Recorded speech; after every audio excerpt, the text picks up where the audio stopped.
I started this painting today. It's something that's been on my mind for a long time, ever since I heard this woman named Lynn Twist say this story. She was on a podcast. I can't even remember the podcast I was listening to, but I literally stopped and paused and started thinking about ideas that I could create. But basically, she told this story of a Cherokee prophecy that she calls the Sophia Century. She renamed it that. And it's basically a prophecy saying that in the 21st century, women will take their rightful role in co-equal partnership with men, and that the whole world will come into balance. And I just thought it was so profound, especially given all of the things that have been happening in the last couple of years.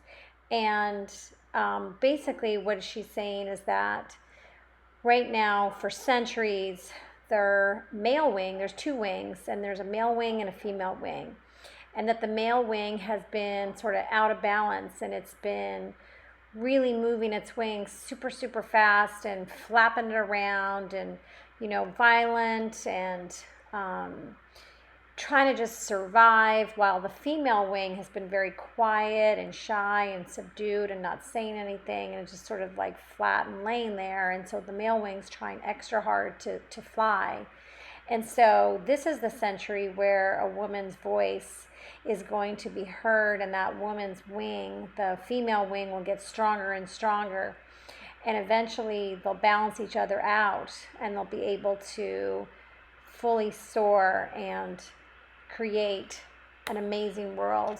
And it's about expressing yourself and fulfilling your destiny, and for all of the women out there to just sort of go for it and use their voice and do what you want to do, and all of these amazing things. And I just thought it was an incredible story. I loved it, and ever since then it's been on my mind.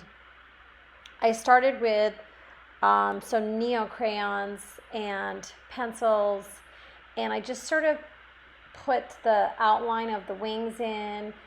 I know I definitely want to have a heart in the middle with two wings on the sides. One wing will be a female wing, one wing will be a male wing.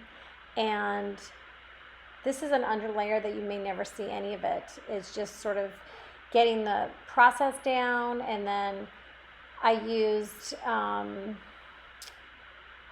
some black and then some water. I added the water to it and really started bringing these wings into play here. And then I'll start to do inks hopefully tomorrow and start laying on acrylics. So anyway, I hope you enjoy it, and keep looking for more of the process of this one to come forth. Have a great day. Thanks for watching.